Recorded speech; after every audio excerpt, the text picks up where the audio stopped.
Hi there, students. Shear. Well, the first question with this word is, how do you spell it? S-H-E-E-R or S-H-E-A-R? Shear and shear. So firstly, we have two different words.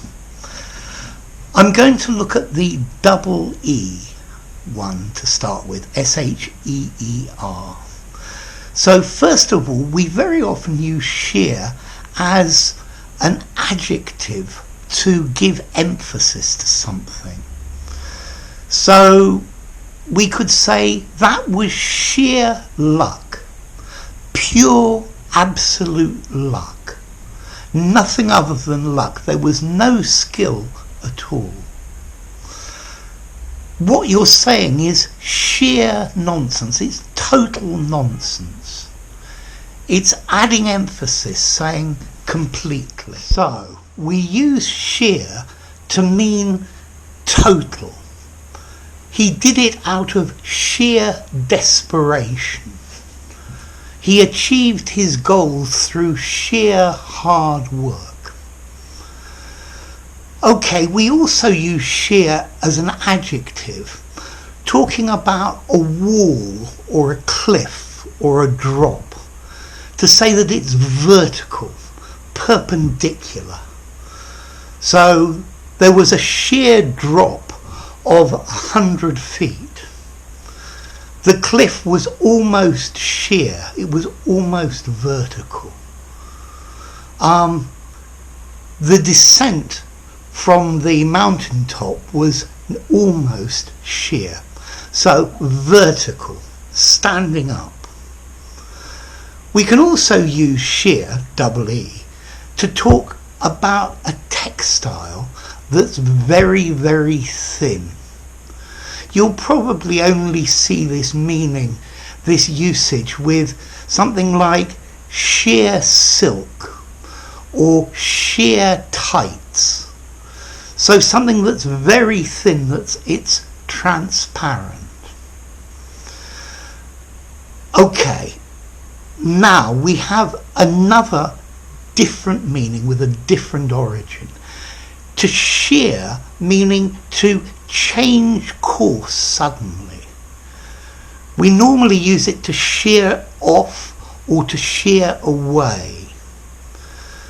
So the car was driving directly towards me and then suddenly it sheared off. It swerved, if you like. You can use this particularly for a boat or for a car. So to shear off, to shear away, to change your course very suddenly. And you can also use this metaphorically, meaning to avoid an unpleasant topic. So we were talking about all his faults and his mistakes, but he very quickly sheared off and changed the subject. Okay, so to shear off, to shear away from. I think most normally to shear off, intransitive, to shear away from an oncoming car. Okay, the boat sheared away from the rocks at the last moment. Okay, now let's look at the other spelling, S-H-E-A-R. To shear, shears. Well, these are a pair of shears, yeah?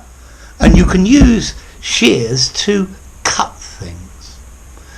We particularly use the verb to shear, meaning to cut the wool off a sheep, to cut the fleece off a sheep, yeah, to remove the hair from it.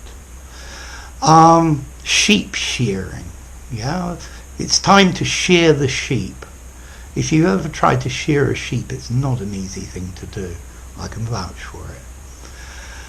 Very often we use this verb to shear jokingly to say that somebody's had a haircut or they've shaved their head or something. So he's sheared his hair. People are always telling me to shear my beard. Well, I don't really care.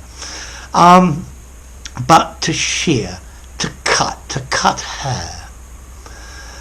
Notice as well, we can also use this word shear as in a noun, a shear force, in physics.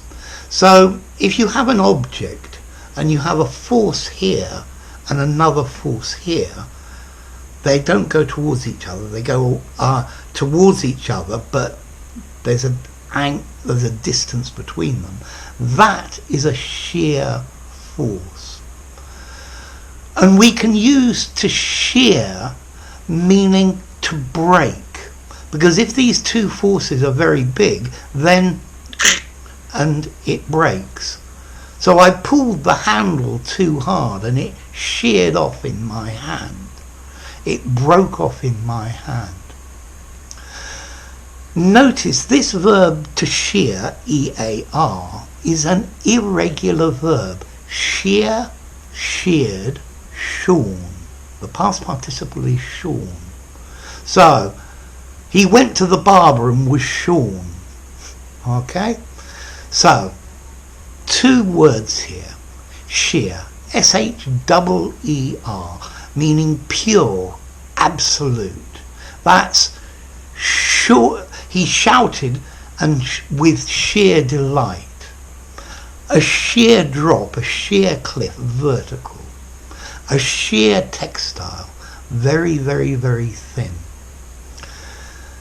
This meaning of shear, double E, comes from Old English, sheared, which used to mean bright or clear.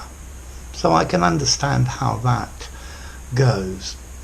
Then we have the meaning, double E still, to shear away from something, to swerve away from it, to change course very suddenly. And that has the same origin as the other spelling of shear, S-H-E-A-R, meaning to cut. And this meaning of shear, to suddenly change course, or to stop talking about an unpleasant subject, comes from German, scheden, which I think has a root meaning of divide or something like that. Okay, now we have the S-H-E-A-R, meaning to cut. Yeah, to cut the wool of a sheep, to shear sheep, or to remove hair. Yeah, with maybe a pair of shears. Yeah, you could shear the hedge with those.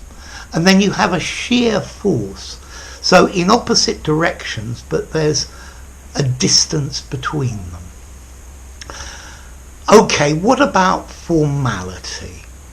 I think both of these words, you can use in both an informal conversation and in a formal document. I think you can use it everywhere. So they're probably both very good words to use in your more formal writings, because they're probably not the types of words that students normally use, although these are the types of words that natives will use all the time. So, nice flexible words. So let's just go through again. Double E, shear. This is sheer nonsense. Okay, pure, absolute, complete. This drink is sheer sugar and nothing else. A sheer cliff, a sheer wall, vertical. A sheer silk, very thin, transparent. And then a different meaning, to change course suddenly, to shear away. The cavalry charged towards us and then they sheared away. They sheared away from us. They've suddenly moved away. And then we have the EAR meaning, to cut the wool of a sheep, to remove hair, to shear a hedge with the shears, or a shear force, two forces opposite directions but a distance between them. So there you go. I hope that wasn't sheer double Dutch to you. If you enjoyed the video, give it a rating, subscribe to my channel, and I'll see you soon. Bye for now. Shear. E-E-R-E-A.